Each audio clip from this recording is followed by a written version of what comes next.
For the first time, Americans today are not free to say what they think. If they say something deemed offensive or insensitive or, worst of all, hate speech, they may be in serious trouble. They may be punished for violating the unholy commandments of the 90s, commonly known as political correctness. But is political correctness a new phenomenon? We'll show you tonight that political correctness has been in the making for more than 8 decades. And it seems that a deteriorating society is exactly what political correctness strives for. But just what is political correctness? As you're about to see, political correctness is nothing less than a Marxist ideology. Marxism translated from economic into cultural terms in an effort going back not to the 1960s, but to World War I. Marxist theory had predicted that if war came to Europe, the working class in every European country would rise in revolt. But that theory proved wrong. When the First World War began in 1914, the workers' loyalty to their country proved stronger than their so-called class consciousness. They willingly put on their uniforms, French or German, Austrian or Russian or British, and marched off by the millions to fight each other. In 1917, a Marxist revolution did occur in Russia, but it failed to spread to Western Europe, again contradicting orthodox Marxist theory. At the war's end, Marxist theorists had to confront the question, what had gone wrong? Antonio Gramsci in Italy and Georg Lukács in Hungary believed they had the answer. Gramsci and Lukács argued that Western culture had blinded the working class to its true Marxist class interests. Before a Marxist revolution could take place, Western culture had to be destroyed. In 1919, Lukács, who was considered the most brilliant Marxist theorist since Marx himself, asked, "Who will save us from Western civilization?" That same year, 1919, Lukács became Deputy Commissar for Culture in the Bolshevik Bela Kun government in Hungary, where he launched a program of cultural terrorism. As part of that program, Lukács introduced a radical sex education program into the Hungarian schools. Political correctness, as we know it, was already beginning to take form. He tried to actually undermine the unity of the family, and that was one of the reasons that he tried to introduce sex education. Laszlo Pastor, a leader in the Hungarian resistance against the communist takeover of Hungary after World War II, explains why children were targeted. It's always much tougher to convert an adult, to do something what he was taught not to do. The program left great residual effects on Hungary. The only thing what we were permitted to accept as far as culture is concerned, what they were teaching, that was it. Free thinking was a very big sin. The Bela Kun government lasted only a few months, in part because the Hungarian working class was outraged by Georg Lukács' assault on traditional Western culture. But meanwhile, in Germany, a new attempt to create a Marxist critique of Western culture was taking shape. There, the wealthy young son of a millionaire grain trader, Felix Weil, wanted to establish a public policy institute, a think tank, to serve as a home for advanced Marxist thought. Modeled on the Marx-Engels Institute in Moscow, Weil's think tank was originally to be named the Institute for Marxism. Martin Jay, chairman of the history department at Berkeley, an author of a history of the Frankfurt School, explains why the name was changed to the Institut für Sozialforschung, the Institute for Social Research. But I think they were very interested in trying to avoid being overly labeled. So it's a fairly bland name, the Institute for Social Research. The Institute was affiliated with Frankfurt University in Frankfurt, Germany, and in time became known simply as the Frankfurt School. The Frankfurt School formally opened its doors on June 22, 1924, but it had already held its first seminar on theory in the spring of 1923. There, almost 24 Marxist scholars gathered for what Weil, the sponsor, called a Marxist study week. One of the participants was Richard Sorge, later a famous Soviet spy. Another was Georg Lukács. Lukács' writings on culture were the basis for much of the program. Almost half of the participants in this Marxist study week would later be affiliated with the Frankfurt School. Following Lukács's lead, the Frankfurt School would be the vehicle that translated Marxism from economic into cultural terms, giving us what we now know as political correctness. The Frankfurt School's first director was an Austrian Marxist economist, Karl Grünberg. Grünberg's principal effort was to firmly establish the Institute's Marxist nature. In his inaugural address, which opened the Institute's new building in Frankfurt, Grünberg said, "It has been our intention here from the outset to maintain uniformity in the way we look at problems and go about solving them. I too am one of the opponents of the economic, social and legal order which has been handed down to us from history, and I too am one of the supporters of Marxism. In the new research institute, Marxism will from now on have a home." Under Karl Grünberg, the Frankfurt School worked mostly on economic questions and the labor movement, conventional Marxist subjects. But in 1930, Grünberg was replaced as director by a young Marxist intellectual with very different ideas, Max Horkheimer. Horkheimer quickly began to use the Institute to develop a new Marxism, very different from the Marxism of the Soviet Union. First, recognizing the economic success of capitalism, Horkheimer announced that revolution was unlikely to come from the working class. The Frankfurt School would have to find a substitute. Well, this was the great question. The great question is there a surrogate for the working class? The Frankfurt School would not find an answer to this question until the 1960s.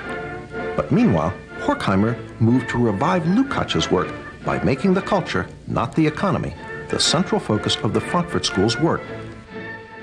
As Martin J. writes in his History of the Frankfurt School, The Dialectical Imagination, if it can be said that in the early years of its history, the Institute concerned itself primarily with an analysis of bourgeois society's socio-economic substructure, in the years after 1930, its prime interest lay in its cultural superstructure.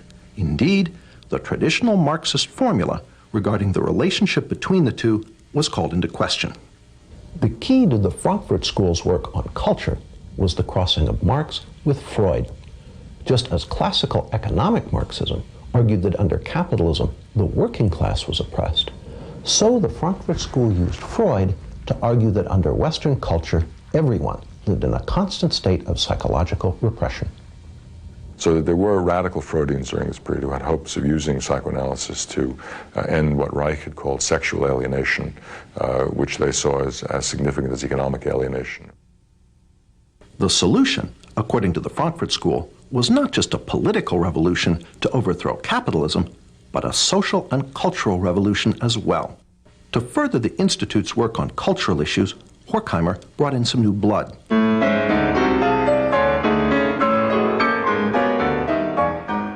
The new members included a sometime music critic, Theodor Adorno. Martin J. sees this addition as critical. Well, Adorno was perhaps the most fecund and, I think, brilliant of all the members of the Frankfurt School. Another new member was Erich Fromm. Fromm, a practicing psychoanalyst, was noted for his radical Marxist social psychology. He pioneered the concept of sexual liberation and gender politics. According to Martin J., in Fromm's view, masculinity and femininity were not reflections of essential sexual differences. They were derived instead from differences in life functions, which were in part socially determined. Another piece of political correctness was falling into place. In 1932, Herbert Marcuse became a member of the Institute for Social Research. Marcuse would ultimately become the most important member of the Frankfurt School for the development of political correctness. In the 1950s and 60s, Marcuse would complete the translation of Marxism into cultural terms and inject it into the New Left. Martin J. sums it up. In which Marcuse in the United States represented the most radical inclinations of the school, in a sense continuing the work they had done in the 1920s and into the 30s, a work that was inspired by Marxist Hegelian philosophy, very interested in the crisis both of capitalism and liberal democracy, trying to find alternatives to the working class. As we've seen, the Frankfurt School, Marxist in origin, wanted to create a cultural revolution against Western society. And in the 1930s, they took their important first step. In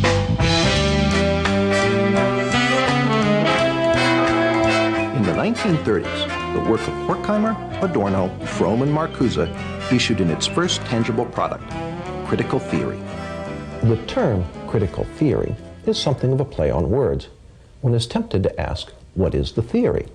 The answer is, the theory is to criticize. Through unremitting, destructive criticism of every institution of Western society, they hope to bring that society down. Critical theory is the basis for gay studies, black studies, women's studies, and various other studies departments found on American university campuses today. These departments are the home base of political correctness. David Horowitz was present at the birth of campus political correctness. Well, I was a radical in the 60s. I was a Marxist. You know, my buddies were people like Tom Hayden. I edited the largest magazine of the left at the time, Ramparts. But the Frankfurt School was important in Marxism because they no longer believed really in the future. They only believed in destroying capitalism and destroying, bourgeois democracy is what we would have called it. And if you look at today's campuses, that kind of nihilism is really the dominant theme. That is, attack America.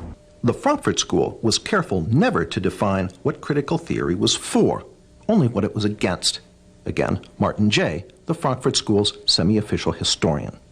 Critical theory itself always felt reluctant about being put in the straitjacket of systematization and defied its reduction to a simple definition.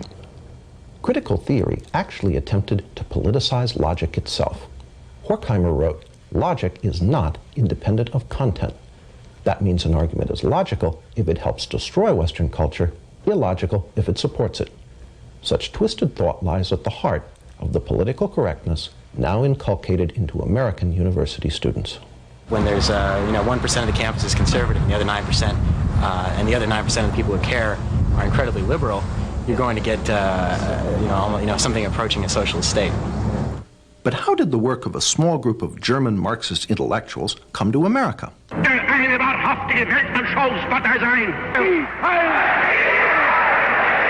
1933, when the Nazis came to power in Germany, the Institute for Social Research fled. It fled to New York City, where it was reestablished that same year with help from the president of Columbia University.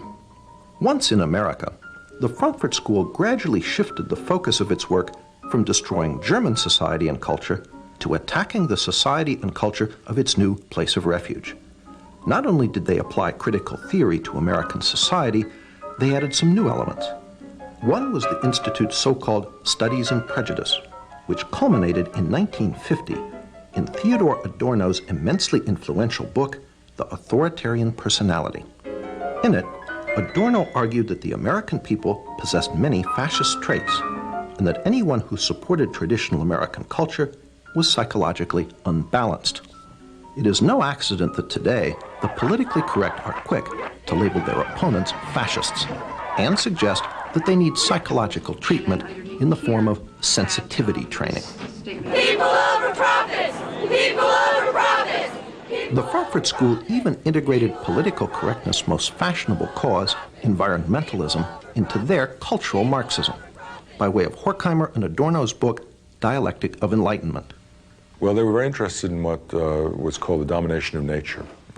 Dialectic of Enlightenment in particular moved the emphasis away from economic domination to the species domination of the natural world, including, we might say, internal nature through psychoanalytic understanding of repression. So they were very keen on recognizing that we needed to have a more nurturant and a more, let's say, balanced relationship between humankind and the natural world. After World War II, Horkheimer and Adorno returned to Germany, where the Institute was reestablished at Frankfurt University. But not all the old members of the Institute returned. Fatefully, Herbert Marcuse remained in America, eventually becoming a professor at Brandeis and University of California, San Diego. Marcuse labored to finish the intellectual work begun by Horkheimer, Adorno, and Fromm in the 1930s. Marcuse, on the other hand, remained in the United States, and during the 50s and 60s developed some of their earlier ideas, merging Freud and Marx, interested in aesthetics and interested in cultural, let's say, tendencies towards what he would call negation, which were usable in a campaign to call into question the what Antonio Gramsci would have called hegemony of capitalist bourgeois culture. And Marcuse became, of course, the so-called guru of the New Left. It was Marcuse who finally answered the question posed by Horkheimer in the early 30s. Who could substitute for the working class as an agent of revolution? So you had to find some new constituency, whether it was students or blacks or women or gays or whatever it was. And Marcuse had a fluid Marxism that fit into this. Martin Jay confirms the role of the Frankfurt School in creating the victim groups that constitute the politically correct coalition. But the working class wouldn't play the hegemonic role that traditional Marxism had expected from it. And so students, blacks, other minority groups, women, and so forth were, they hoped at least, able to come together. Of critical importance for the injection of the Frankfurt School's work into the student rebellion of the 1960s was Marcuse's revival of Fromm's notion of sexual liberation. Marcuse, however, was the main conduit of ideas. But Marcuse had written one important work in the 1950s called Eros and Civilization, a work which attempted to rub Freud against the grain and come out with a radical, even utopian reading of psychoanalysis. And that, combined with Norman O'Brown's Life Against Death, had a great impact on the counterculture and on emphasizing a libidinal element. Marcuse's Eros and Civilization condemned all restrictions on sexual behavior, calling instead for polymorphous perversity.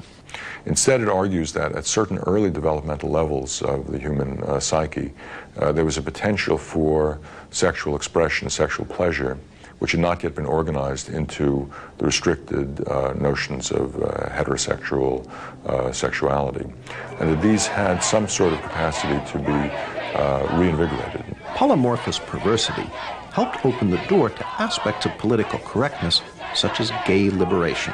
This was his idea of what human society, a good human society, should be based on, was a certain kind of polymorphous perversity and narcissism, which by liberating non-procreative eros, was his term, we would find great enlightenment and great happiness. This was supposed to be the key to utopia. David Horowitz ties Eros and Civilization directly into the 60s rebellion he was part of. Marxism is a bankrupt creed, and was bankrupt by the 50s or earlier. People understood it didn't work. There was no working class that was going to make a revolution. Capitalism, people were happy with capitalism, basically because it spread more money to more people than any other system in history. So they tried to find other sources of revolutionary energy. And one was the idea of sexual repression. So the 60s, I mean, it was a way of, and people always think up complicated theories to, do what they want to do. People wanted to do a lot in the 60s, so Herbert Marcuse, gave them the intellectual justification for having a lot of sex with a lot of people, a lot of the time. That's what Eros and Civilization, that's the title of his famous book on it, is about. Marcuse is also the source of one of political correctness's most notable characteristics, its total intolerance for any viewpoint but its own. Marcuse argued that our free American society was actually a deception, that its true tolerance is somehow repressive, while he argued for something called liberating tolerance. And what he meant by that was liberating toleration or liberating tolerance meant intolerance from ideas and movements from the right, and tolerance for any ideas from the left. It's a recipe for repression. Even Martin Jay, a great admirer of the Frankfurt School, admits the totalitarian aspect of Marcuse. Perhaps his most significant essay in terms of impact, the one we haven't even mentioned, an essay on repressive tolerance, written in the late 60s, which argued that because the tolerance of different beliefs produced no action at all, because every belief seemed to be equal to all others, and racist and neo-fascist and militarist beliefs were given equal weight to those that were pacifist and emancipatory. This led ultimately to the problems of political correctness and incorrectness in the 1980s. That is to say, if you had a strong notion of who was politically correct, you could then be intolerant of those who weren't. And sometimes this can be used as a license by people on the left to deny free speech to people they disagreed with. Through these works, Marcuse became the main agent of transmission of the Frankfurt School's ideas. Marcuse was a tremendously important influence on the thinking of young people in those days. He was one of the spiritual fathers of the movement. And through Marcuse, the New Left found the rest of the Frankfurt School. And then in the 1960s, they were rediscovered by students who looked back at the work they'd done and rediscovered a source of a non-traditional, non-communist Marxism, which they found as an inspiration for the student movement in the 1960s. Jay pays Marcuse the ultimate compliment as a revolutionary. He became a kind of celebrity. I mean, in Paris, there were banners that said Marx, Mao, and Marcuse. So he was, luckily because of the alliteration up there with a couple of pretty heavy hitters. And the consequences of the Frankfurt School's work now engulf us all. Martin Jay pays them due credit. Well, it's fascinating. If you compare them with other figures from the so-called Western Marxist tradition, they are perhaps more alive than virtually anybody else. Roger Kimball, although coming from the opposite political perspective from Martin Jay, agrees.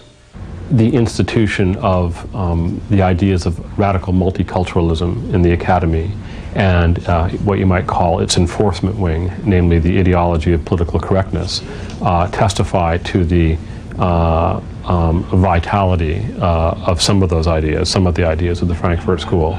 We asked former New Left leader David Horowitz what the members of the Frankfurt School, Horkheimer, Adorno, Marcuse, might think if they could come back and visit one of America's politically correct campuses today. Well, I'm sure they would be thrilled because they would be, gods.